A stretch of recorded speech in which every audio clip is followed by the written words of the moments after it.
Oração para negar o mal. Neste momento, compreendi que minha imagem verdadeira é filha de Deus. Compreendi também que imagem verdadeira deste mundo é o reino de Deus. Se enxergo algum aspecto imperfeito, isso não passa de miragem. A imperfeição não existe. O mal não existe originariamente. É verdade que o pensamento é força motriz e que aparecem o bem quando se pensa no bem, e surge o mal quando nele se pensa. Isto é lei da mente. Porém, mesmo que surjam coisas más por se pensar nelas, elas não são existências verdadeiras. Elas se manifestam segundo a lei mental da manifestação da miragem. Coisas e fatos maus não são existências verdadeiras. São inexistentes e apenas parecem existir. Muito obrigado. Quem, desde outras encarnações, não viveu dedicando amor às pessoas no devido momento, não conseguirá receber o amor de quem deseja ser amado. E também, se detestou ou odiou a pessoa a quem deveria amor, será malquisto ou odiado por alguém que finalmente conseguiu encontrar nesta vida e de quem deseja receber amor.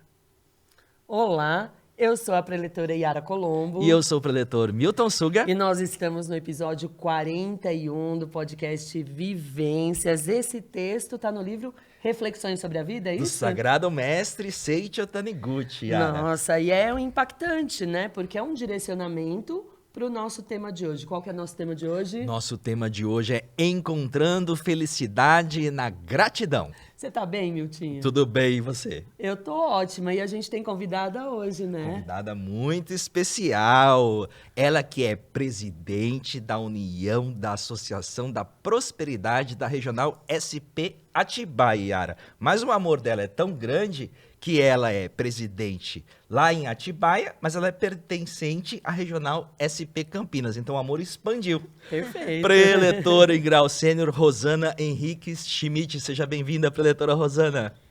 Muito obrigada, eu estou muito feliz de estar aqui com você, Miltinho, Yara, e com os ouvintes. É uma alegria muito grande participar e compartilhar as minhas vivências. Ai, que delícia, porque hoje a gente vai explorar a felicidade através da gratidão na vida das pessoas, que é um assunto importante.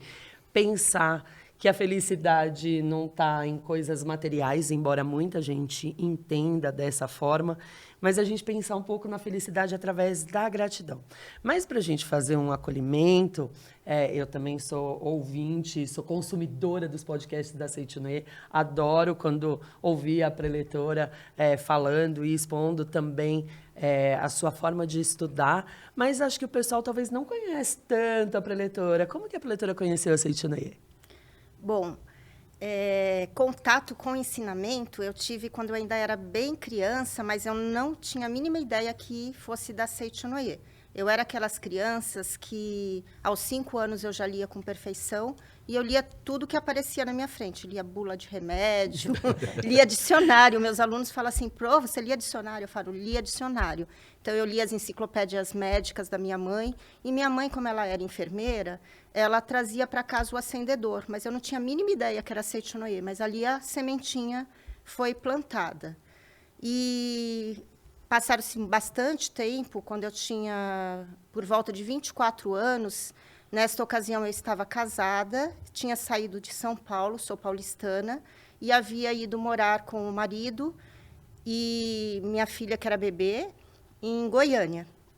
E lá em Goiânia, nesse primeiro ano, com todas essas questões, né, porque para mim era uma dificuldade, ter saído de uma cidade grande, ter largado o meu trabalho, ser mãe de primeira viagem, e o marido ele viajava e ficava fora a semana inteira, eu comecei a me sentir triste. Embora eu tivesse um emprego, né, já tinha conseguido me estabelecer profissionalmente, eu trabalhava para a Gazeta Mercantil, visitava alguns clientes e visitava um deles, era o Banco do Estado de Goiás, BEG, que ficava na Rua 8, em Goiânia. E, nesse interim, eu engravidei novamente e tive um aborto espontâneo. Então, eu já estava deprimida, fiquei bem para baixo mesmo, né? E conversando com meu pai à distância, né, eu conversava muito com meu pai por carta, por telefone, e meu pai falou assim, procure a Seichonoye. Daí eu comentei com o meu sogro, né? Eu falei assim, aonde será que tem Seichonoye aqui em Goiânia? E aí ele lia o jornal todos os dias e ele viu que tinha um anúncio dizendo que ia ter uma galinhada, né? E da Seichonoye, que ficava na Rua 8. Então, quando eu fui visitar o meu cliente, eu passei e vi, ali fica Seichonoye.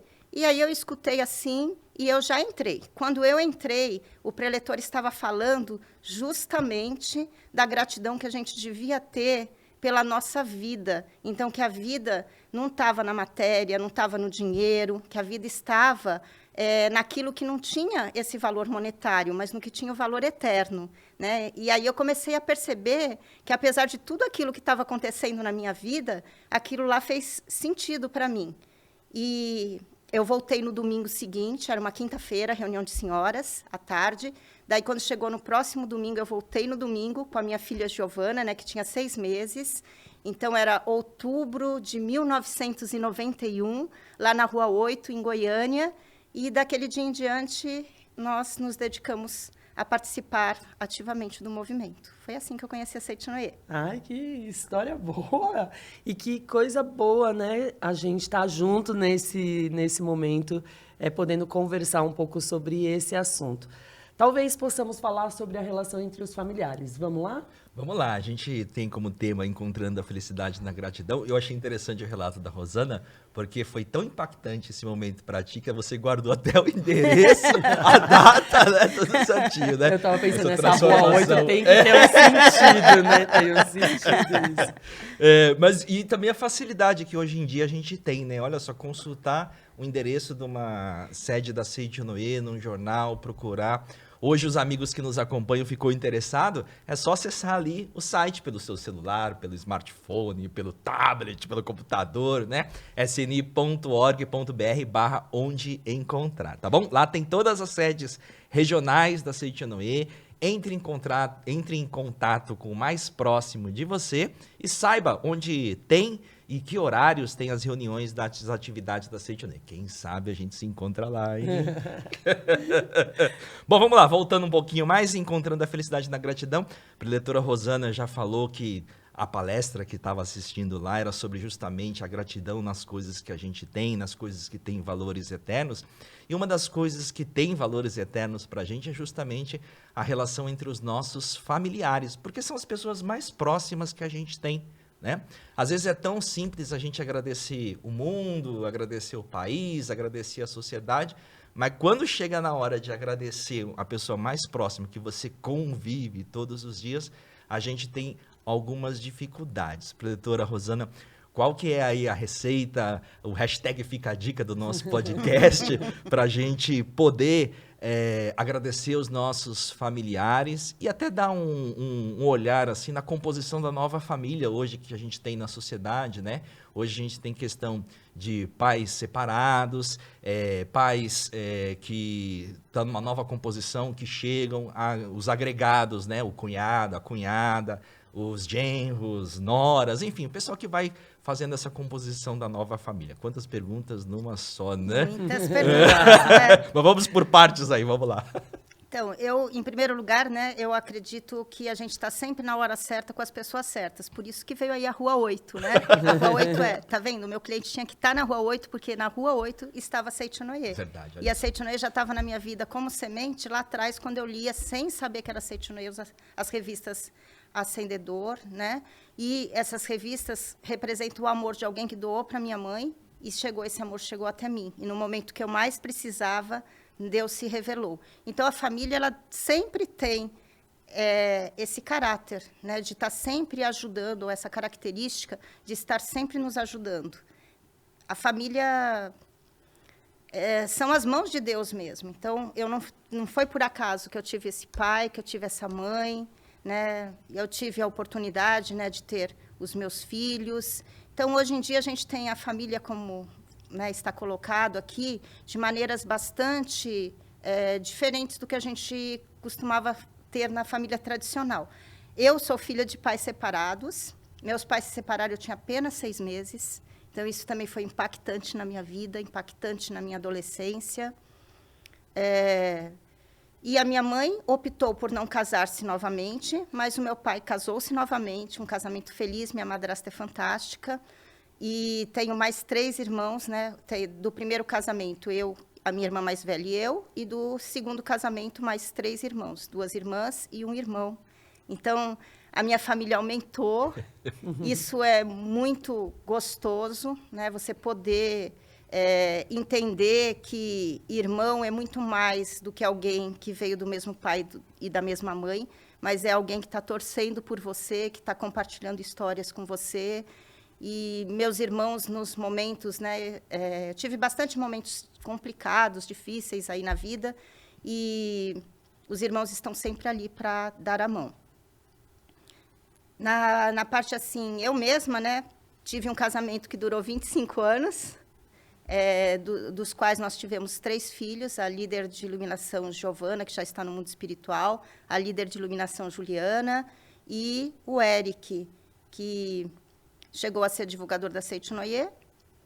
Depois, né, essa missão foi cumprida, e quando a gente tem uma missão de viver em família, né? Daí atraiu uma metade da alma, o Ricardo, e o Ricardo me trouxe o Henrique. Então, eu tenho assim um enteado também. Então, eu mesma posso dizer que esses laços de amor independem, né, se o filho é seu de sangue.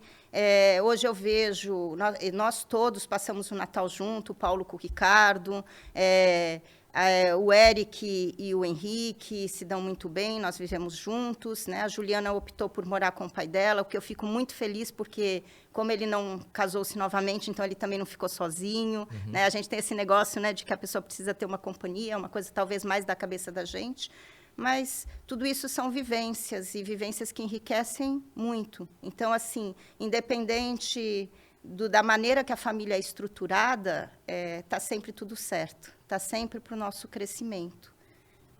Mas essa é uma forma de ver muito à luz dos ensinamentos da Seitinoye, se a gente parar para pensar. Com toda certeza. Né? Porque talvez a gente tenha amigos que estão acompanhando a gente, estão conhecendo agora o ensinamento da Seitinoye, e falando, gente, essa mulher é uma santa, né?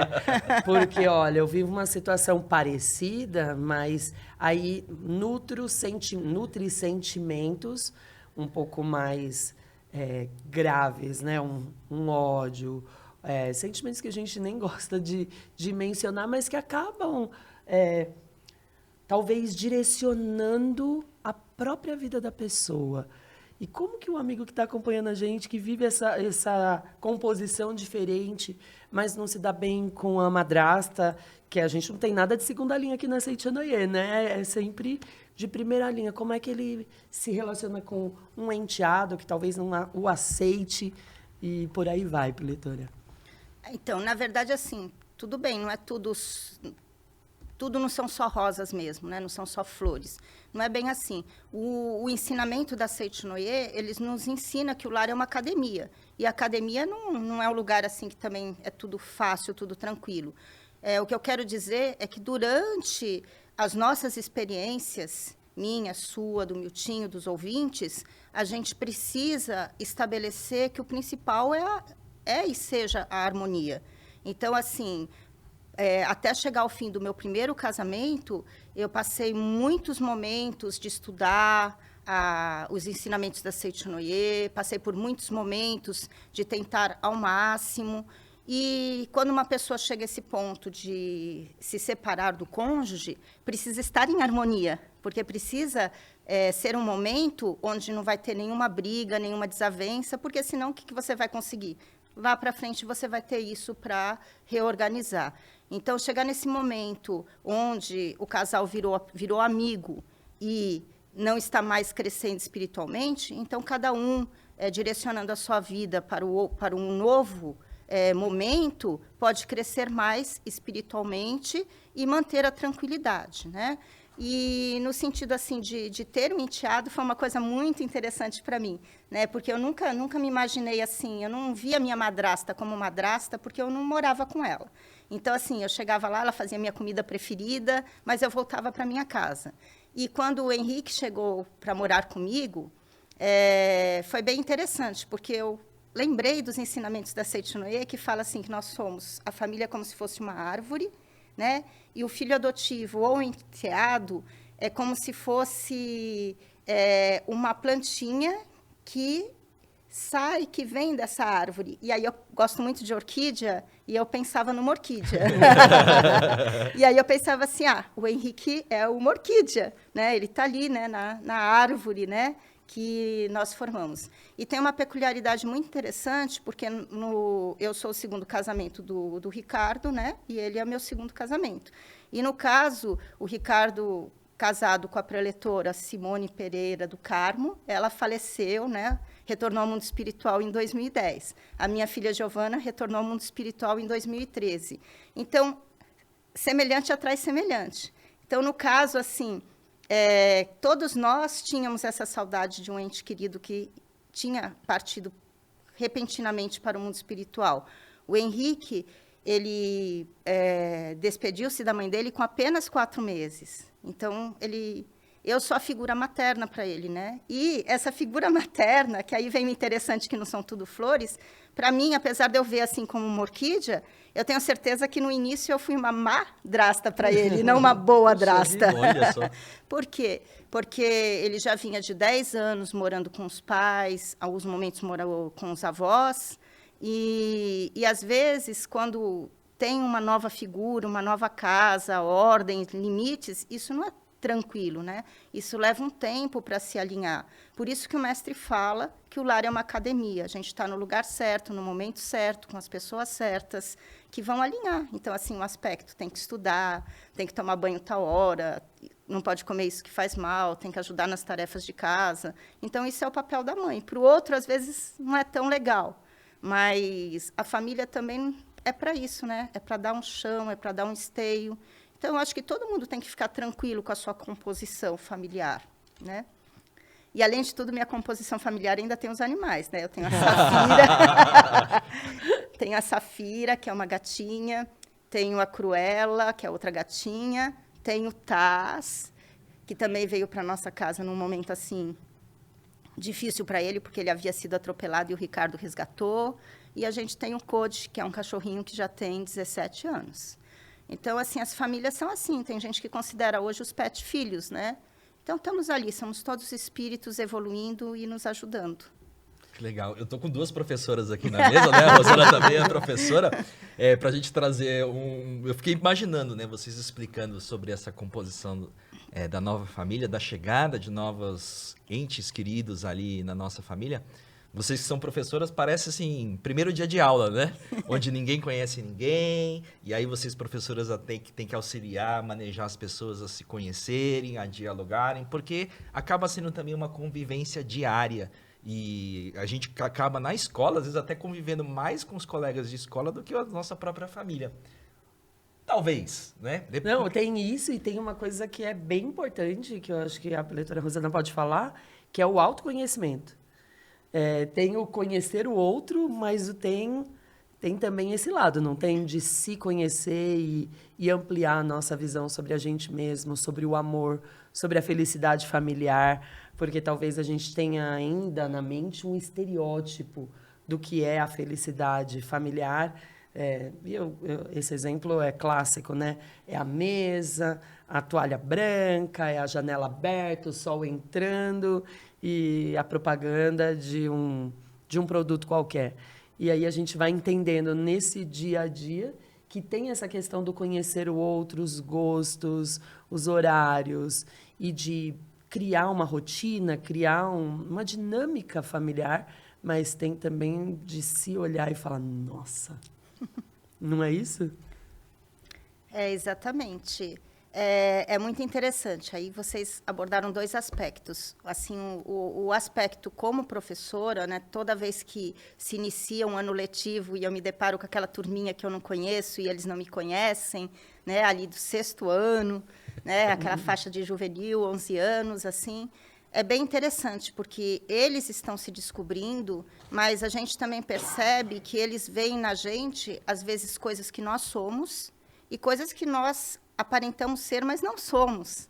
Então, isso faz a gente refletir sempre como é que a gente está se mostrando para o outro, né? O mestre Masaharu Taniguchi fala que é muito importante a gente prestar atenção nas nossas palavras, prestar atenção na nossa fisionomia. Então, às vezes, eles me acham meio brava, né? Então, porque professor, no início, não gosta de entrar sorrindo, né? Ele fala assim, vou controlar essa turma, eu vou deixar para sorrir depois de um tempo, né? No início, as regras são assim, tem que fazer isso, tem que fazer aquilo, mas esse não é o nosso eu verdadeiro, né? Então, o nosso eu verdadeiro é aquele eu natural, que acolhe as pessoas, que sorri, que abraça, né? Então, às vezes, o aluno não está num dia bom. Eu trabalhei também muito na rede estadual, então, muitas vezes, o abraço que a criança tinha era o meu, né? Ou então, se importar se tinha feito ou não a tarefa, também era eu. Então, assim, eu penso que na vida, Deus me deu um papel de mãe, né? De mãe o tempo inteiro. E, para a questão assim, mais pessoal, mais familiar, nesse segundo momento assim, da minha vida, eu pensei assim, nossa, eu vou ser a princesinha, né? Porque eu tô lá com 3 homens, né? Com o Ricardo, o Henrique e o Eric, né? E eu falei assim, nossa, eu vou ser a princesinha. Mas não, eu continuei ali, tem horas que eles me servem realmente muito, né? Mas tem horas que continuo ali, nessa pauta, né? Do que é preciso fazer, de orientar. Então, a gente não pode fugir daquilo que a gente tem que fazer no momento. Incrível. É a vida promovendo para a gente crescimento, expansão, e a gente vai aprendendo a cada dia. Me ocorreu aqui uma situação, uma curiosidade, até à luz dos ensinamentos da Seiichi Noye, né?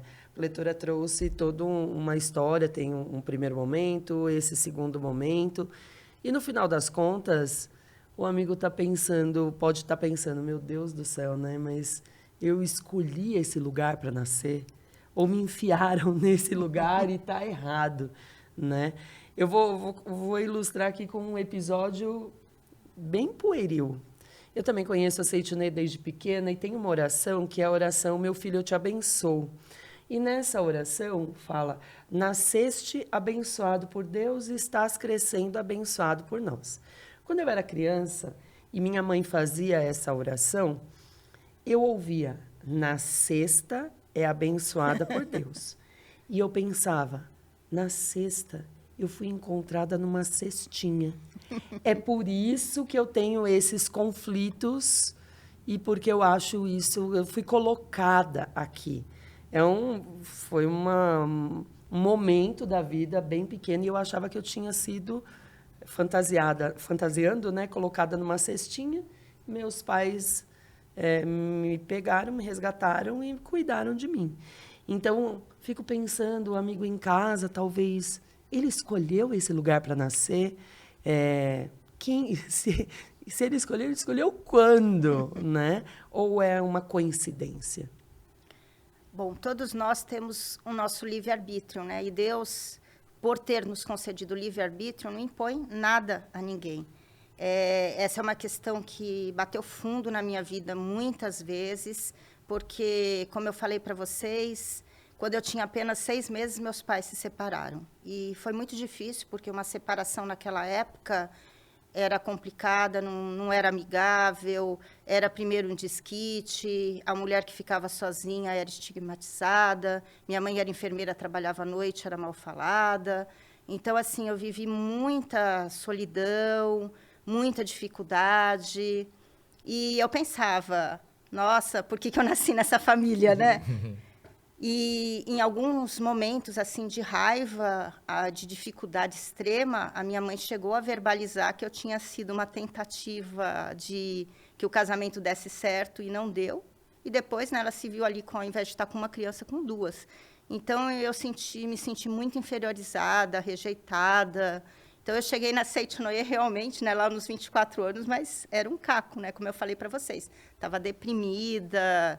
Então, a Seiichi Noye, sob todos esses aspectos, me salvou. Me trouxe, né, esse aspecto de quem são nossos pais. Mas, para ficar aí na pergunta, Sim, a gente escolhe. A gente escolhe esse pai, a gente escolhe essa mãe, de duas maneiras. Uma, de ter a escolha, e outra, em relação aos karmas que a gente acumulou durante as diversas vidas que nós vivemos nesse mundo. Então, muitas vezes a gente tem um desejo de resgatar, de voltar com a pessoa, de crescer junto com essa pessoa, ou a gente precisa estar com essa pessoa para o nosso crescimento espiritual. A verdade é que o lar que a gente está é o melhor lugar, é a melhor academia para que a gente se desenvolva. Então, quando eu cheguei na Seitinoye, fui orientada pela preletora Ana Amélia, lá em Goiânia, ela me dizia assim: Rosana, quando a gente tem muitas experiências, no futuro a gente poderá ser um bom orientador, porque quando a gente passa por situações, a gente consegue se colocar no lugar dos outros. E quando a gente passa por dificuldade, a gente também vai construindo a nossa autoestima. Então, eu tinha uma autoestima muito baixa, um complexo de inferioridade muito grande, mas com a Seitinoye, quando eu consegui entender a importância dos meus pais, quando eu consegui entender o trabalho da minha mãe, a dificuldade da minha mãe, o carinho do meu pai, tudo isso fez de mim uma pessoa muito melhor do que se eu tivesse tido uma vida fácil. Então, eu agradeço infinitamente meu pai e minha mãe, mesmo naquele momento que não era bom para eles, que ele podia simplesmente ter abortado, né? Falar assim, não quero essa criança, ela veio na hora errada. Não. Com todo o amor do mundo, eles me aceitaram. Com todas as dificuldades, eles me aceitaram. E assim, são os ouvintes, né? Eu falo assim, que para a gente estar nesse mundo, a gente tem que olhar para trás e pensar em todo mundo que veio antes da gente, e todos esses nossos antepassados, que são muitos e muitos, todos eles disseram sim para a vida. Todos eles, independente da dificuldade que eles tinham na vida, se estavam casados, se era mãe solteira, se separaram, se tinha ou não tinha dinheiro, eles abriram os braços, eles cuidaram da gente no primeiro momento. Então, a gente nunca pode estar no lugar errado. E se a gente ainda tem uma mãe adotiva, né, a gente tem uma boa adrasta, a gente tem que aceitar isso com mais amor ainda. E isso é o que a gente aprende na Seitinoye, a amar. Então, eu convido todos que estão achando isso assim, mas é assim? É assim, mas tem que praticar o amor, tem que praticar a gratidão, tem que ir nos seminários, né? Tem que ter os encontros, tem que ter os despertares, e isso foi uma caminhada, uma vivência da vida. Que bacana. Fiquei até arrepiado. Nós somos produtos, nós somos frutos de muitos sims, né? De muitas pessoas. E também do nosso sim, né? Da gente dar o sim para vir a esta família ao qual nós escolhemos. Eu gostei de trazer esse exemplo do primeiro dia de aula, porque no primeiro dia de aula a gente acaba conhecendo um pouco mais os nossos colegas, e naqueles na qual a gente se sente assemelhado, a gente vai fortificando essa nossa amizade, né? E assim também foi a nossa escolha ao adentrar nessa família. Na escola da vida, né? E os nossos pais que nos aceitaram para ter a oportunidade de ter aqui na escola da vida, conhecer. E aí você tocou num ponto muito importante, né? Porque no momento em que a gente está se conhecendo, a gente também tem que se permitir a conhecer também os nossos pais, e os pais conhecer também os filhos. Mesmo porque às vezes a gente pai, né? A gente está aqui com tudo pai de 3, mãe de 3, mãe de 3, né? Tudo trio aqui. A gente tem talvez um viciozinho da gente tirar uma fotografia dos nossos filhos pequenininhos e achar que para sempre eles ficarão assim. Mas eles também se transformam, eles também amadurecem, mudam, e a gente precisa conhecer também esse crescimento deles. E da mesma forma, nós como filhos, conhecendo um pouco mais da história dos nossos pais, através do diálogo, isso também auxilia a gente também a ter uma maior compreensão dos desafios que eles passaram, das situações que eles passaram, e que mesmo assim, como você disse, né, disseram sim para a gente, disseram sim para a vida, disseram sim para essa nova família. Como é que foi esse processo de conhecimento da sua família, de todas essas pessoas, todas não, né, porque é complicado, mas desses mais próximos, de conhecer a história de cada um? Para você, Rosana, como é que foi? Você conversava com eles, buscou no Google. Não, brincadeira. Mas, enfim, como que a gente faz para ter esse processo de conhecimento? Dos pais conhecer novamente os filhos e os filhos conhecerem os pais. A vida é uma constante mudança e eu penso, se eu tivesse vivido sem conhecer a Seiichi-no-Ie, eu seria uma pessoa totalmente diferente da que eu sou hoje. Então, uma proposição que eu adotei para a vida é que a gente não pode julgar o outro depois de um certo tempo por aquilo que a gente conviveu com ele. Então, assim, do mesmo modo que eu me transformei, a minha mãe se transformou. Então, se eu não me transformar, o outro não se transforma. Então, a gente pode construir histórias onde a gente não tem uma afinidade com alguém e a gente acredita, naquele tempo foi assim e deixa aquilo e leva aquilo. Mas a gente tem que entender que assim como a gente se transforma, a gente se modifica, o outro também se transformou e se modificou. Então, se em algum momento não teve afinidade, a gente não pode desistir. Se a gente está na mesma família, é porque essas são as pessoas mais importantes para a gente construir um relacionamento. E relacionamento fácil é bom, é alegre, é feliz, mas os relacionamentos difíceis, né, que o mestre sempre nos ensina, né, que é como se a gente fosse um diamante, né, e esse atrito ele vai lapidando a gente. Então, os relacionamentos eles foram feitos para trazer o melhor de cada um de nós. Deixa eu te interromper, então, para a gente poder direcionar um pouco mais para os nossos amigos, né? Diante das transformações que a gente tem, a gente precisa se autoconhecer novamente, tanto dos pais quanto os filhos quanto os pais. Nesse processo de retomada, talvez, do diálogo, do relacionamento com os nossos pais, como que você dá de orientação através da sua vivência para recompor de novo o diálogo de situações de relacionamentos que a gente perdeu com os nossos pais, né? Porque, às vezes, eu vou te trazer um exemplo para ficar mais ilustrado ainda, né? Às vezes a gente sente uma raiva dos nossos pais, porque a gente pode colocar, eu estou colocando na posição de filho, de ter essa raiva deles a ponto de falar assim, meu pai não me entende, minha mãe não me entende, tudo que eu faço meu pai critica, minha mãe critica, né? Então, e aí o pai, por outro lado, a mãe, por outro lado, quer conversar com o filho, mas às vezes o filho está com tanta raiva que ele nem mais quer ouvir o que o pai e a mãe estão querendo dizer.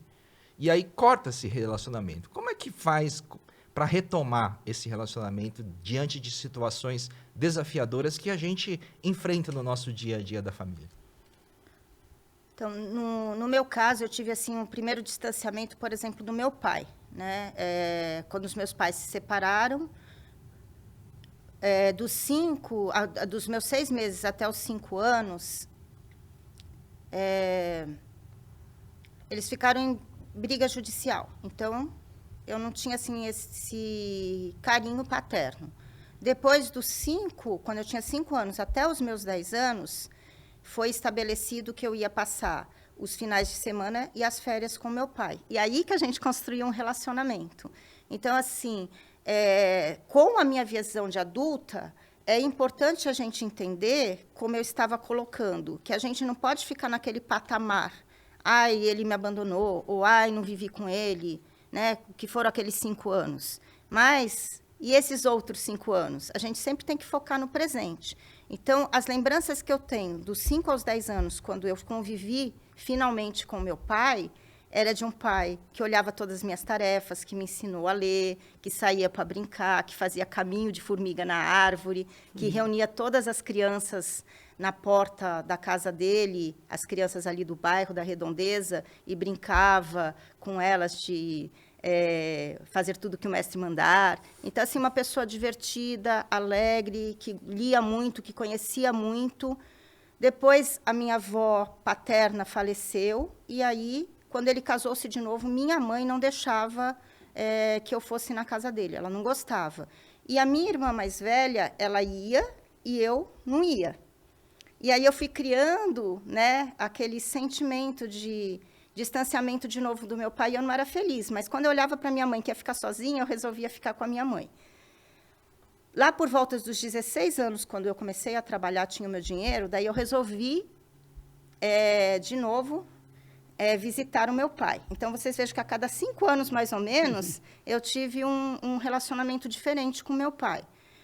E aí eu tive o contato com ele, com os meus irmãos, né? Ia frequentemente na casa dele, construímos de novo o relacionamento.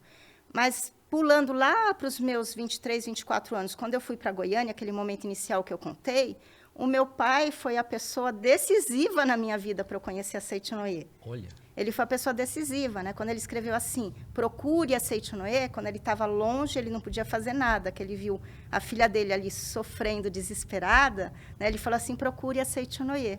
Porque a minha avó tinha, depois eu fiquei sabendo, ela tinha o livrinho, né? Ela tinha a Sutra Sagrada, ela tinha o livrinho da meditação Shinsokan. Então, meu pai falou assim, procura a Seiti-no-ie.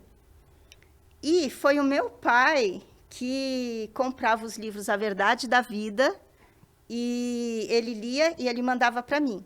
E quando ele ia na minha casa, ele colocava o dinheiro dentro do livro, eu só descobria que tinha o dinheiro lá, porque se eu descobrisse na hora, eu devolveria. Então, ele colocava lá, ele ia embora, eu morava em Goiânia, ele em São Paulo.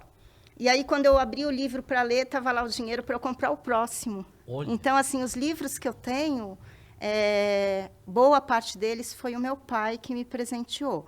E dos 5 filhos, eu era a única que gostava de falar sobre espiritualidade. Então, se a gente pensar assim, ai, me abandonou, foi ruim para minha mãe, não me deu apoio, não estava todo dia, não me cobriu quando eu estava com febre, eu jamais teria um relacionamento com meu pai. Mas a Seiti-no-ie, ela traz essa visão para a gente que a gente tem que valorizar o agora e construir o agora. E isso me lembra uma coisa muito importante que eu vivi com meu pai, porque meu pai era uma pessoa que sempre estava sorrindo quando a gente chegava, e sempre reconciliador. E eu escutava na Seiti-no-ie assim, o marido representa o pai, né? E eu falava assim, nossa, mas não está certo, não é bem assim. Eu falava assim, não combina. E eu não entendia isso, né? Depois eu fui ver que, na minha visão, o meu pai era minha mãe. Porque como a minha mãe era a pessoa que todos os dias ia trabalhar fora e voltava, ia trabalhar fora e voltava, tudo era questão financeira, aquele apoio financeiro, minha mãe fazia o papel de pai. E muitas vezes eu chamava sem querer a minha avó de mãe. Então, na minha cabeça, tudo era meio trocado, né? Minha avó materna era minha mãe era meu pai, e meu pai era um amigo, né? Então, essas questões, na verdade, como é que eu trabalhei isso, que parece assim tão bem resolvido na minha vida e pela história que eu tive foi? Na verdade, foi com o Buscando Amor dos Pais. Sabe, o livro Buscando Amor dos Pais, quando eu cheguei lá em Goiânia, a gente tinha a oportunidade de estudar 2 anos, todas as quintas-feiras, o livro Buscando Amor dos Pais. E aí, quando eu cheguei lá em outubro de 91, na segunda semana falaram assim para mim não, para todo mundo que estava lá na reunião, quem quer secretariar o curso Buscando Amor dos Pais? E eu levantei a mão. Nossa, estava 15 dias na Seiti-no-ie, quem quer secretariar o curso? Não sabia o que era secretariar, não sabia o que queriam de mim, mas eu levantei a mão. E secretariar, na verdade, era abrir a associação local, era fazer a meditação Shinsokan, fazer a leitura da Sutra Sagrada, preparar o ambiente, limpar as cadeiras, deixar o banheiro em ordem, né? E receber a gratidão, né, espontânea das pessoas que estariam estudando o livro. E eu estudei com a preletora Ana Amélia, né? E aí consistia na gente fazer a leitura do livro, e quando a gente chegava na nossa casa, aquela semana inteira, até o próximo encontro, a gente tinha que ler aquela mesma parte do livro. Então, quando chegou no final do curso, eu tinha lido o livro todo e várias vezes, né? Porque a gente lia repetidamente, né? Lê o capítulo 1 na reunião da quinta, vai ler na sexta, sábado, domingo, segunda, terça, quarta. O capítulo 2 é só na... Então, eu li o livro diversas vezes. E foi isso que brotou esse sentimento de que eu precisava me reconciliar com meu pai. Que eu precisava entender que só o fato dele ser meu pai era uma grande alegria na minha vida. E aí, né, como eu disse para vocês, né, essa questão da gente sempre ter interesse pelo mundo espiritual... trouxe essa afinidade, que eu aconselho que todo mundo procure. Qual é a afinidade que você tem com essa pessoa? É um jogo? É uma brincadeira? É um esporte? Então, a gente tem que se aproximar da pessoa por aquilo que a gente tem em comum.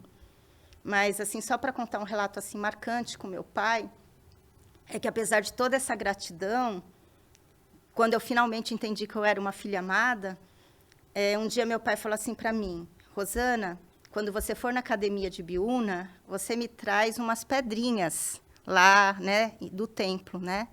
E aí eu falei assim: pai, a Seichonoye não é supersticiosa. Eu não vou levar as pedrinhas. Porque as pedrinhas têm a missão dela. Eu acreditava que tudo tinha missão. Folhinha tinha missão, pedrinha tinha missão. Falei, essas pedrinhas têm a missão delas. Elas estão ali recriando o ambiente, elas foram colocadas ali. Se cada pessoa chegar lá e pegar uma pedrinha, o que vai ser? Deixa as pedrinhas lá. E aí, um tempo depois, meu pai partiu para o mundo espiritual. E bateu. Como é que você não fez uma coisa tão simples que ia fazer o papai feliz, né? E eu fiquei com remorso.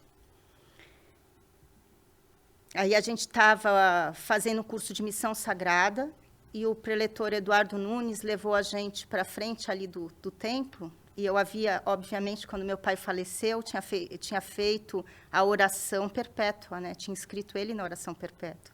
E aí a gente estava lá e o preletor Eduardo foi contando, né, o que os espíritos faziam para trazer, né, na mente dos seus entes queridos, o nome deles, para que a gente registrasse, né, e que ali era um lugar sagrado, explicou onde ficava tudo, e, de repente, naquele momento, veio a voz do meu pai na minha cabeça: você me procura em tantos lugares e é aqui que eu estou.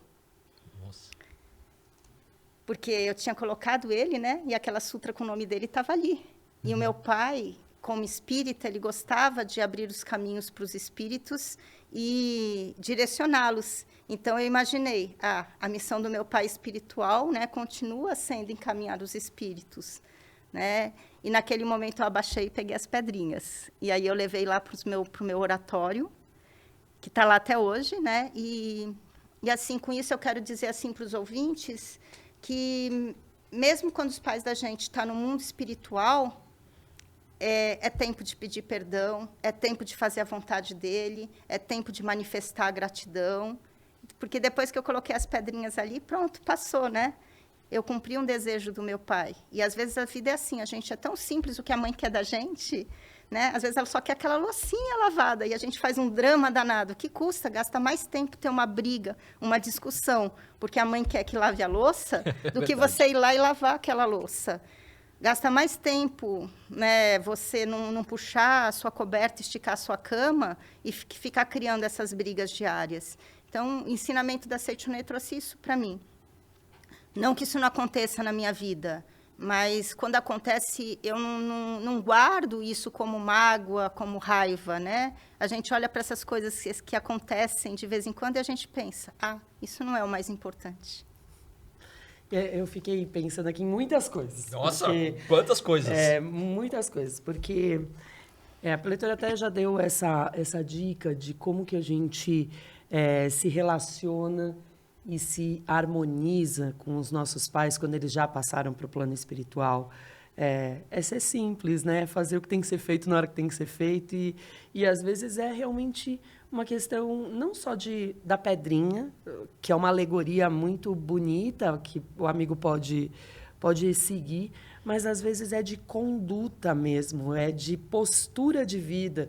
O pai ensinou a gente a ter essa postura de decisão, por exemplo, e durante a vida a gente afrouxou, talvez, e, de repente, nesse momento em que o pai já está no plano espiritual, sempre é tempo de se harmonizar e falar: agora estou ouvindo, agora estou entendendo o que o senhor ou o que a senhora me falou. E, às vezes, na nova configuração familiar, talvez seja a avó, talvez seja uma madrinha, e se alinhar com isso. Esse, eu acho que é um aprendizado que ficou no meu coração muito, muito forte para todos nós, né? Agora, vou voltar aqui para os pais que estão aqui entre nós. Manifestar gratidão para os nossos pais Para alguns é muito trabalhoso, porque às vezes o pai já é uma pessoa mais experiente, é uma pessoa já da idade da sabedoria e já tem um jeitão de viver a vida, né? E aí a gente deixa de ser um pouco filho, às vezes a gente passa a ser um pouco pai para cuidar, né, desse pai e expressar o amor, e às vezes vem uma negativa, você quer expressar o amor, não tem uma aceitação. E aí, como é que a gente faz? Tem esse caso, aí eu estou pensando numa pessoa talvez um pouco mais, de uma faixa etária mais velha, mais adulta. Mas também tem aquele jovem que está aqui com a gente também e que não criou esse vínculo de conversa com o seu pai. Não houve essa abertura de sei lá, com 12, 13, ouve só o não, ouve só... que é a orientação, é o amor do pai para a gente. Mas a gente não entende. Agora eu entendo que eu tenho que amar, mas eu não sei o que eu vou fazer. Vou fazer como? Essa é a pergunta. De que forma a gente manifesta a gratidão pensando nos nossos pais que estão aqui nesse plano fenomênico, material, vivendo com a gente, tanto para uma pessoa mais velha como para uma pessoa mais jovem? Vou começar pela pessoa mais velha, que também está dentro da minha experiência pessoal. Então, assim, se por um lado eu contei aí a parte do pai, né? E a parte da mãe. Olha que interessante. No final, eu tinha mais conflito com quem? Tenho, né? Minha missão, assim, de harmonizar, no final, é mais com a minha mãe. Porque lembra que eu falei assim, você casa com seu pai? Eu casei com a minha mãe. Então, quer dizer que a gente tem uma configuração familiar. Quando a gente pensa assim, vou sair desse lar, vou criar o meu novo lar e vai ser tudo diferente. E não é. Isso que eu quis dizer com configuração, né? Que a mãe, no caso, representou aquele papel masculino. Então, se a gente não se harmonizar com as pessoas que vivem ao nosso redor, não aprender aquela lição que a gente tem para aprender naquele momento, em outro momento, em outra situação familiar, aquela disciplina, aquele assunto vai voltar e você vai ter que fazer uma nova prova. E no fim, eu percebi que eu fui criando assim, um bloqueio em relação à minha mãe, na verdade. Apesar de que ela estava ali todos os dias, que era com ela que eu podia contar, né, a gente já não tinha muita afinidade, muito o que conversar. E aí, dentro da Seitonoye, eu comecei a ver tudo que minha mãe fez por mim, né? A forma como ela batalhou, às vezes que a gente não tinha o que comer, né? E ela dividia a comida para mim, para minha irmã, e ela ficava com fome. Às vezes que eu ia para a escola, era uniforme, eu tinha só a saia, eu tinha que puxar a minha meia e colocar aqueles elásticos amarelos que são que era de colocar dinheiro, assim, né? E dobrava a meia para esquentar um pouquinho da perna, e as pessoas falavam assim, ela deve ser a religião dela que não deixa ela usar calça, mas, na verdade, minha mãe não tinha dinheiro para comprar calça. Então, eu passava frio. Eu estudava numa escola muito boa, pública, no Tietê, mas eu morava em Santana. E eu tinha que andar a pé todos os dias do Tietê a Santana. E sabe qual era a minha parada? Minha parada era no Carandiru, no parquinho da penitenciária, porque era cansativo. E eu era criança, eu tinha 11, 12 anos. Então, eu andava até lá, parava no parquinho, brincava, descansava, nem pensava nos perigos que eu passava. E ia a pé. Quando chovia, a blusinha de tergal ficava colada no corpo e eu ficava praticamente nua. Então, eu passei muitas dificuldades. E eu percebi que minha mãe ficava sem comer se fosse preciso, mas ela me colocou na melhor escola que tinha, né? Ela deu o melhor. Então, eu fui entendendo que mesmo que não tivesse uma conversa legal, porque minha mãe trabalhava muito, ela chegava em casa, ela batia as portas, ela queria dormir. Se eu tinha algum amigo estudando comigo, ela falava, vai embora, porque agora eu quero ficar em silêncio, que é meu horário de dormir. Então, assim, apesar da minha mãe ser uma pessoa assim, mais agitada, mais nervosa, cansada, eu não focava nisso. Eu focava no amor que ela tinha, que ela manifestou para me criar, né? E a minha mãe nunca foi de ir nas minhas reuniões. E eu só tirava 9, 10. Então, quando vinha lá um boletim, né, não tinha ninguém para receber esse boletim. E eu lembro que na minha formatura já da faculdade eu fiquei, minha mãe vai aparecer ou não vai aparecer? E ela apareceu bem no final. Então, assim, a gente é importante para a mãe da gente porque ela tira a roupa do corpo, ela tira a comida da boca dela e dá para a gente. E foi isso que eu aprendi. E agora a gente está num momento assim. A minha mãe, ela decidiu morar sozinha a vida dela. Então, ela tem uma vida inteira, 50 anos já morando sozinha, né? Fora aí os 30 que ela morou comigo e com a minha irmã, e com meu pai, né? Antes, né? Mas ela já tem uns 50 anos, ela está com 85, ela já tem uns 50 anos morando sozinha. E eu estou preocupada com ela. Eu penso, nossa, precisa morar com alguém. E há 2 anos eu fiz uma reforma na minha casa, fiz um cantinho para ela, fiz um quarto, um banheiro só para ela. O mais bonitinho que eu pude, eu pensei, pronto, ela vai vir morar comigo. Mas esse é o meu desejo para ela. E recentemente eu percebi que isso era egoísmo, porque tem que ser o que ela quer, né? Ela tem outras opções, ela tem a minha irmã, né? Ela tem agora a minha casa, se é quando ela quiser, e ela tem esse apego pela casa dela, e de repente o melhor para ela é colocar alguém lá todos os dias para fazer companhia para ela. Então, às vezes, a gente pensa que o melhor para o pai da gente, quando ele está na idade que ele vai virar responsabilidade da gente, a gente pensa que é a nossa vontade, que é o nosso melhor. E aí eu estou nesse processo de entender que o melhor para minha mãe ainda é o que ela desejar para ela, e não o que eu desejar para ela. Assim como os pais, né, já dos adolescentes, eles constroem muitas coisas, e eu vejo isso em vários juvenis que a gente teve contato aqui na Seitinoye, eu vejo isso nos meus alunos, eu vi um pouco nos meus filhos, que é a gente projetar toda uma vida para eles. Eu vejo pessoas que teve que fazer medicina porque os pais eram médicos, mas não queria fazer medicina. Então, às vezes, a gente projeta o que é bom para a gente, para o outro, e a gente tem que ter a humildade, a sabedoria de entender que essa pessoa tem o caminho dela.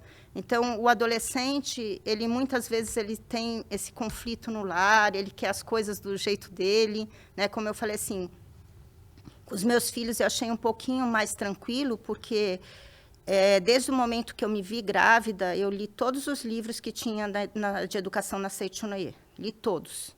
Eu pensei, já que eu não vou trabalhar fora, porque eu mudava de cidade constantemente, de Goiânia eu fui para Pernambuco, de Pernambuco eu vim para São Paulo, de São Paulo eu fui para Londrina, de Londrina eu voltei para Jundiaí. Então, assim, como eu tinha uma vida bem itinerante, alguns momentos da minha vida eu não consegui ter uma vida profissional. Então, eu pensava assim, eu vou ser a melhor mãe do mundo.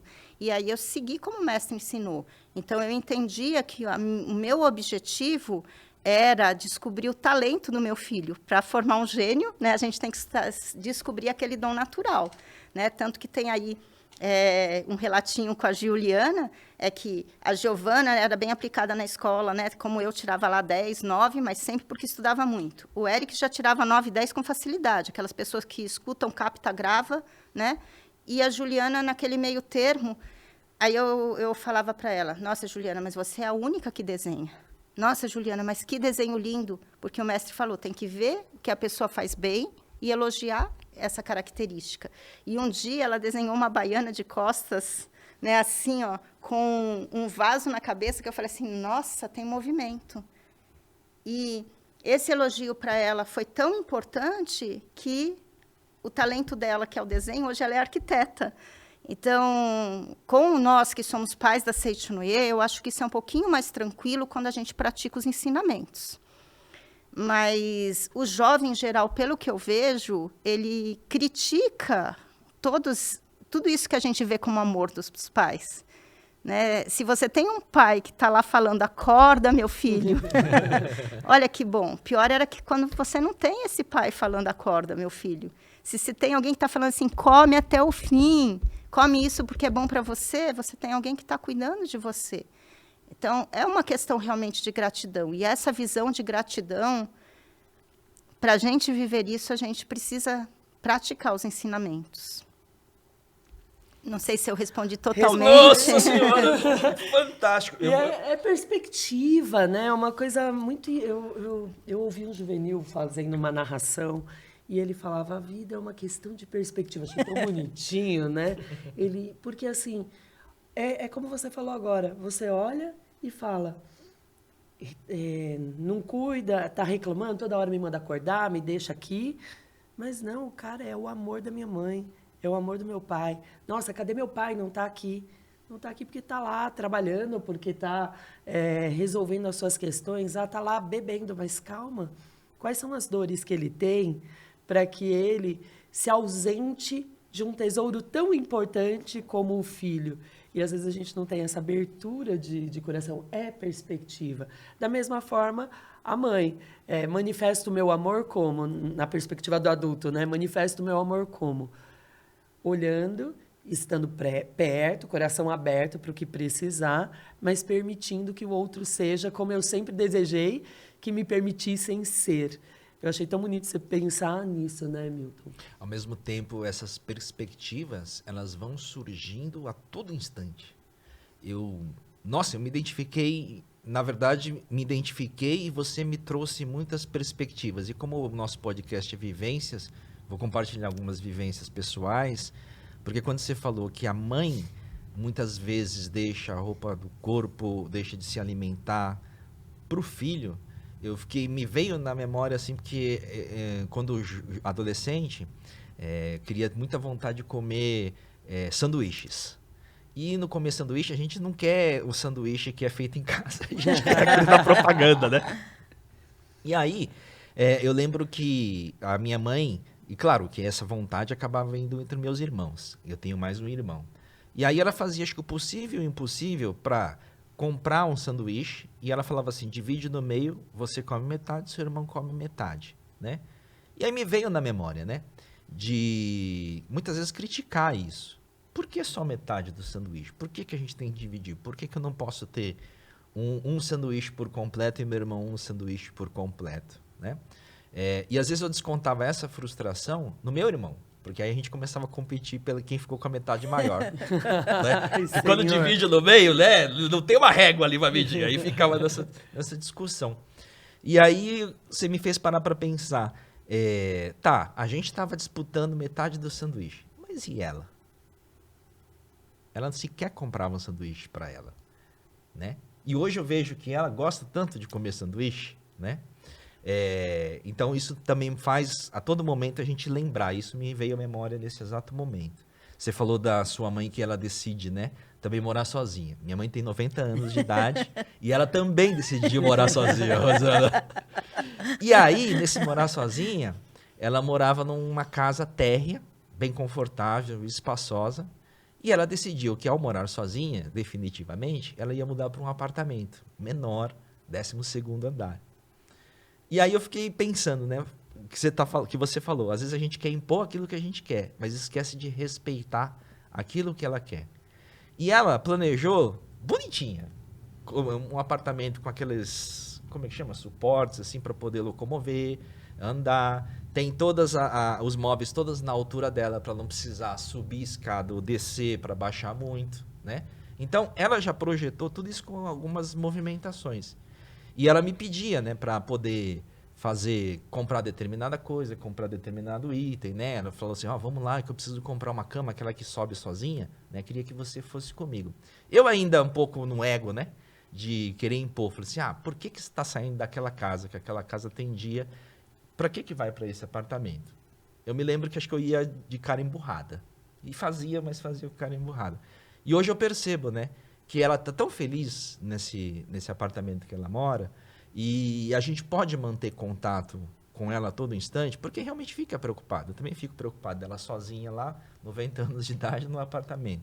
Mas a gente tem a oportunidade de se falar todo dia no telefone, tenho oportunidade semanalmente, a Yara sabe, né, que eu tenho um dia especial para ela, né, que ela sabe e até fala assim, manda um beijo para sua mãe, né, levar ela no fisioterapeuta, acompanhar, etc e tal, né. O quanto às vezes a gente pode também, e que espero que esse podcast, né, aumente a sua perspectiva, para como a Yara fala muitas vezes no nosso programa, né, a gente amplia o nosso decodificador, né, para entender o amor das pessoas em relação ao que elas manifestam e da forma que elas manifestam. E para finalizar, Recentemente eu fui num restaurante e levei os meus filhos, né? E aí eu lembrei da Yara falando desse degotificar, viu, Yara? Isso eu não falei pra você em off, mas eu vou falar aqui no ar, né? Porque a gente foi num restaurante e a gente foi num restaurante à la carte. Aí eu falei assim, filhos, pode escolher a comida. E aí eu comecei a pensar e comecei a olhar na reação deles, porque tem pratos de X e 2X, né? 3x. 3X. Né? Mas eu comecei a decodificar esse amor dele na escolha dos pratos que eles estavam escolhendo. Porque eu comecei a ver o que eles estavam querendo pedir e estava vendo que todos os pratos estavam no X. Não estava no 2X e no 3X. Né? A ponto de falar, ó, se vocês quiserem o 2X ou 3X, pode escolher. Né? Não, papai, tá bom o X. Né? Tá bom o 2X. Quando a gente tem esse decodificador ligado a todo esse tempo, você fala, puxa, é amor deles, né? Eles estão preocupados, eles também estão manifestando o amor daquele jeito, até na escolha do prato que comer, né?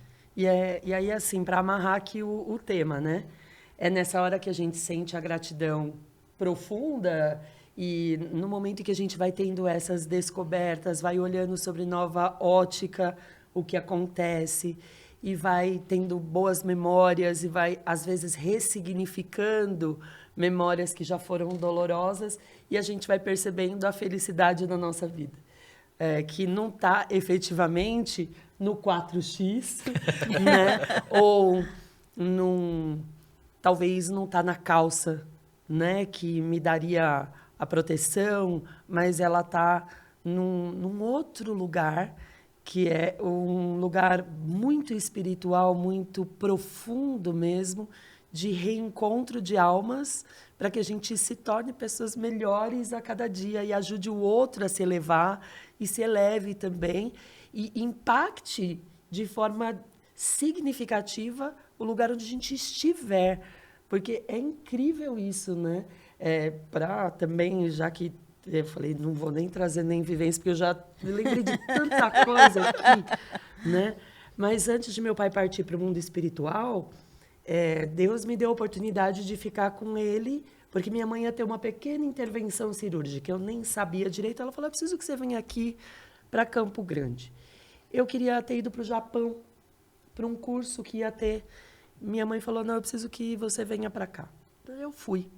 E aí minha mãe tinha essa pequena cirurgia, que era uma coisa simples, e eu pude ficar com meu pai. Meu pai já não podia dirigir, ele não podia se movimentar, mas estava tudo bem. Eu era motorista, e eu fui levar meu pai para fazer as coisas, eu fiz sopa, eu fiz coisas, eu falei, Deus, obrigado, muito obrigado, por nesse momento eu poder retribuir ao meu pai o que eu recebi quando eu era pequena.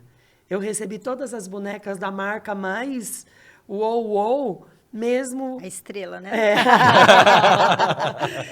Tinha todas elas, tinha a bicicleta, aquela que a gente queria também, e talvez eu achasse aquilo tão...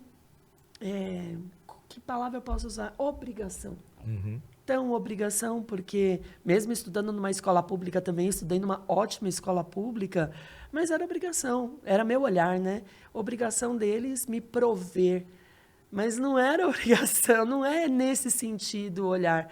Então, me foi muito oportuno e feliz, né? Poder relembrar e continuar despertando esse amor que hoje eu retribuo para minha mãe fazendo conversas, o Milton sabe, 3 horas de conversa para ensinar a usar um aplicativo de reuniões, né? Que a gente não foi alfabetizado digitalmente, então a gente ajuda os nossos pais nesse sentido e recebe esse amor dos filhos e retribui o amor aos filhos. Então, é na gratidão que às vezes pode começar do nada. Você pode parecer que não tem nada para agradecer, mas agradecer já pela vida já traz a felicidade para a gente, né, Peletora? Exatamente. E quero aí trazer um pouquinho, assim, do que a gente estava conversando, voltar aí, assim, em 2 pontinhos. O primeiro, assim, que a minha segunda união, eu tô casada com meu pai agora, tá? E o Ricardo, ele traz as características do meu pai, né? Que é a tranquilidade, a reconciliar todas as pessoas, trazer harmonia. E o lado espiritual, então, é meu companheiro em todas as atividades, né? Para todo lugar que eu vou da Seito-no-ie, ele está junto. Então, está junto em casa, está junto em todas as minhas atividades. Então, finalmente, estou casada aí com o pai. E, né, voltando ali um pouquinho, com o Henrique, né, que é um jovenzinho, então é aquilo que talvez o ouvinte, né, se identifique um pouquinho com essa questão do adolescente que hoje é muito digital e a gente tem que dar bastante limites. Então, eu fico pensando assim, da perspectiva deles... Muitas vezes, né, no caso dele, eu falo assim, eu brinco, na perspectiva dele, às vezes eu sou uma madrasta, mas na Seito-no-ie a gente aprende que a gente só tem boa drasta, né? Que é tudo que as pessoas fazem pela gente pensando no bem. Então, quando ele chegou e eu tive que educá-lo para muitas coisas que somente uma visão mais feminina, ou mais de mãe, ou mais amorosa, ou que se importa com o futuro, tenha. E esse caminho é o que nós todos estamos colocando aqui, né? O que a Yara colocou, o que o Miltinho colocou, que esse amor, o sonho de consumo, né? É que esse amor seja só, vamos assistir série e comer pipoca, né? E que o lar seja um lugar assim só de bagunça e alegria, mas não é, porque assim como a gente tem que trabalhar, tem que estudar, o lar também é um lugar que prepara para a vida. E quando a gente tem pais que trazem limites com sabedoria, a gente está mais preparado para depois atender aos nossos chefes, atender aos nossos professores. Então, o amor, né, na Seito-no-ie a gente aprende que amor não é só açúcar, né, que açúcar demais deixa mimado, né? Mas o amor também não é, a gente não pode criar só com sabedoria, que é o sal, porque senão a gente tem a revolta. Então, a gente tem que fazer essa dosagem. E o papel dos pais, quando os pais conseguem fazer essa dosagem, melhor. Mas, se não conseguir, a gente tem que ter gratidão do mesmo modo, porque do modo deles, com a sabedoria deles, com a história deles, com o momento deles, com certeza, o que eles oferecem para a gente é o melhor que eles têm. E uma coisa assim que eu aprendi nessas minhas vivências, quando eu refleti bastante, né, que 2 momentos de grande estudo para mim na Seito-no-ie foi quando eu tive meus filhos, né, depois que eu tive aquele segundo aborto espontâneo, a médica disse que dificilmente eu teria mais filhos, e na verdade eu tive a Juliana e o Eric, porque eu neguei, eu falei assim, quem sabe é Deus. E eu pensei, né, antepassado, se tiver dentre vós alguém que quiser vir a este mundo, que tem missão neste mundo, que tem missão com esta família, né, estou aberta. E eu brinco com a Juliana, você é a resposta, né? Você, o Eric, vieram depois desse entendimento que eu só tive na Seito-no-ie, que eu tive nas reuniões da Mulher Feliz de quinta-feira, da importância, né, da maternidade, quando a gente pode ser esse canal. Mas a mulher, em geral, ela é a mãe da humanidade, né? A mulher que não tem filho, ela é a mãe dos sobrinhos, ela é a mãe dos alunos, ela é a mãe dos pais. Mãe de todos nós, mãe de todos mãe nós, da humanidade. Mãe da humanidade.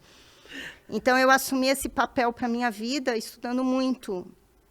E depois, no momento, né, que eu via que o meu casamento estava aquele casamento que não trazia, né, que estava empacado, que não trazia crescimento para nenhum dos dois, que a gente não estava mais seguindo na mesma direção, a gente não morava mais nem na mesma cidade, porque como ele sempre era transferido, em determinado momento eu decidi que eu não ia mais, porque como ele trabalhava regiões, eu ia para uma das localidades e eu ficava sozinha a maior parte do tempo, mas a gente tem um profundo sentimento de família. E estudando, eu aprendi que quando na Seito-no-ie a gente faz a árvorezinha, né, para a gente expressar a gratidão pelos antepassados, né, e a gente tem o papai, a gente tem a mamãe, a gente tem os filhos nos galhos, eu refleti como, né, que a gente pode, né, como que é possível. E daí eu entendi que quando, né, a gente fala assim, o que Deus criou, o homem não separa, eu entendi que quando ele pegou lá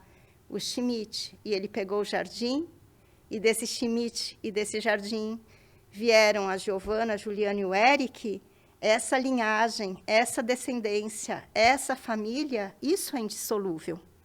Isso é indissolúvel. Isso o homem não separa. né? A gente não pega o filho da gente e divide no meio e fala assim, agora o Schmidt vem para cá, né? O Jardim vai para lá. Isso é indissolúvel.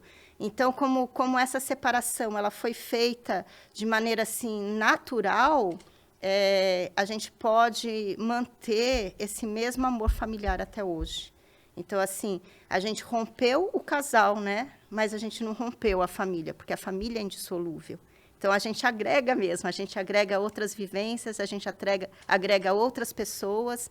E acho que por isso, né, que hoje eles, né, conseguem manter essa harmonia.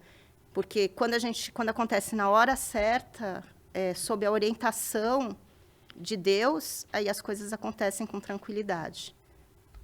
Sensacional. Yara e Rosana, a gente tem um momento aqui muito especial que a gente agradece aqueles que nos acompanham no podcast Vivências, né? Hoje nós vamos fazer um pouco diferente, nós vamos agradecer aí aqueles que a gente encontrou presencialmente, isso mesmo, presencialmente nas atividades da Seichonoye. Para saber mais, sni.org.br/onde encontrar, quem sabe a gente não se encontra lá também, mas da mesma forma que eu, Yara e eu, tivemos aqui insights com a preletora Rosana, compartilhe as suas vivências, a sua relação com os seus pais, pra gente ficar sabendo como que é o seu relacionamento, como você melhorou e quem sabe a gente também aprenda com vocês e possa ler aqui no ar, no nosso programa. Para enviar as suas vivências, sncast@sni.org.br. Quem que você encontrou ali nas conferências que você... Para onde você foi, Yara? Olha, 2 lugares em que o pessoal sempre trouxe boas colocações e reflexões feitas sobre o Vivências. O pessoal do Ciclo da Prosperidade, da Regional SP Sorocaba, muito obrigado. Ouvi muita gente falando, nossa, que gostoso escutar aqui, estar com vocês e como isso é bom. Vou trabalhar escutando vocês, né? Isso é muito legal. E o pessoal do Ciclo de Estudos da Prosperidade do Polo São Paulo. E aí algumas meninas vieram conversar e falar, preletora, vocês trazem reflexões que são muito importantes para a vida. Então, a gente agradece aí esse carinho e a gente está de coração aberto para receber aí todas as vivências de vocês. Eu vou agradecer o pessoal da Associação dos Jovens lá de SP Mogi das Cruzes, o pessoal da Prosperidade da Regional SP Guarulhos e o pessoal da Família Feliz da Amizade. Eles têm uma reunião chamada Reunião da Amizade, onde todo mundo faz amigo lá. É a Regional SP5, lá no Imirim, onde nós pudemos encontrar os amigos que acompanham o podcast Vivências. Yara. E me diz uma coisa, a gente está falando aqui de felicidade, gratidão e talvez os amigos que acompanham a gente queiram se aprofundar nesse aspecto. Tem alguma sugestão? Uma baita de uma sugestão. Acho que todos nós fomos e já participamos e transformamos a nossa vida através de um seminário de treinamento espiritual nas academias da Seichonoye. E nós estamos vivendo um momento especial, porque quando esse podcast está indo ao ar, nós estamos aí em vias de acontecer, deixa eu contar aqui, 1, 2, 3, 4, ainda 4 seminário para jovens de gratidão aos pais. Eles acontecerão na Academia de Goiás, 12 e 13 de outubro, e nas academias de Minas, Santa Tecla, no Rio Grande do Sul, e Amazônia, 15 a 17 de novembro. Esse especial, 3 dias de seminário, 15, 16 e 17 de novembro de 2024. Vale a pena participar de um seminário para jovens de gratidão aos pais, não é mesmo? Nossa, espetacular. A gente aqui é suspeito para falar. Se o pessoal quiser mais informações, aqui embaixo do vídeo tem como tem aqui as encontrar. informações, tem um link do nosso site, basta acessar, está aparecendo aí na sua tela. Os amigos que estão somente nos ouvindo ali, lavando a louça, limpando a casa, vai na descrição aqui do podcast que vai encontrar o link. Agora tem uma pergunta para fazer para a preletora Rosana, que é assim, a gente está falando de um mergulho bastante profundo, que é um seminário, e tem um outro tipo de mergulho, que é uma conversa que a gente faz com um autor de livro. Qual que é seu livro de cabeceira para esse assunto? Porque eu fiquei aqui o tempo todo A leitora falou do paterno, do materno, dessa questão, e eu ficava lembrando, nossa, no Assim se concretiza o amor. O mestre Masaharu Taniguchi fala bastante sobre essa questão do paterno, do materno, dessa função. E nessa questão que a gente está falando da felicidade, da gratidão, do amor aos pais e tudo mais, livro de cabeceira. Olha, o livro de cabeceira para gratidão aos pais, sem dúvida, para mim, foi Buscando o Amor dos Pais, né, do preletor Kamino Kusumoto. Esse livro transforma as nossas vidas e o preletor Kamino, ele conta que a tarefa dele nesse mundo, né, foi fazer com que os filhos rebeldes se transformassem em filhos amorosos. E isso aconteceu comigo também, né, que foi a minha primeira transformação dentro da Seicho-no-ie, foi a leitura diária, comprometida com o livro Buscando o Amor dos Pais. Mas, assim, de cabeceira também, né, um livro assim... Só uma risadinha nossa aqui, porque todo coletório que a gente fala do livro de cabeceira sempre traz, no mínimo, 3, 2, né? Tem duas, assim. Então, eu não vou ser diferente. É o livro dos jovens. O livro dos jovens é um livro que todo ano eu inicio o ano fazendo uma releitura dos livros dos jovens, porque eu pautei a minha vida, né, esse tempo todo estando na Seicho-no-ie, apesar de eu ter entrado na Associação das Senhoras, porque eu era casada e tinha filhos, mas a minha dedicação sempre foi à JSI, né, Associação dos Jovens da Seicho-no-ie. E esse livro, ele traz para a gente uma renovação, ele traz para a gente a conscientização de que a gente tem que sonhar. Não importa a idade que a gente tem, que quando a gente sonha, a gente é jovem, que a gente precisa passar por obstáculos, e eu vejo na minha vida, quando eu olho para trás, diversos obstáculos, eu sinto que eu estou vivendo pela terceira vez essa vida de tanta intensidade dos fatos que me ocorreram.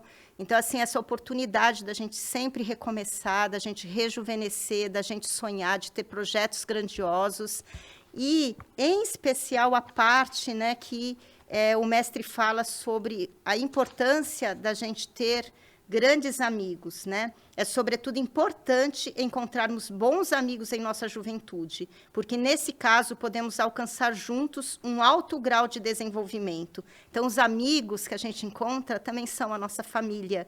E eu tinha uma ideia assim, de que, quando eu era criança, que não vivia dentro dos ensinamentos da Seicho-no-ie, eu escutava falar assim, amigos de verdade são poucos. E a Seicho-no-ie me mostrou bem ao contrário, que amigos de verdade, como todos somos filhos de Deus, são vários. E eu fiz muitos amigos, então a família Seicho-no-ie é muito importante na minha vida. Então, o valor inestimável de bons amigos é o texto que eu sempre volto aqui no capítulo 11, toda vez que eu preciso relembrar, né, o motivo de eu estar aqui. Leitora, muito obrigado por compartilhar conosco suas vivências. Muito obrigado de verdade. Eu que agradeço. Agradeço a todos, agradeço os ouvintes, agradeço Miltinho, agradeço Yara, agradeço imensamente essa oportunidade de dividir um pouquinho do muito que a Seicho-no-ie transformou a minha vida. Eu sou a preletora Yara Colombo. Eu sou o preletor Milton Sugar. E esse foi o episódio 41 do podcast Vivências. Até o próximo. Até!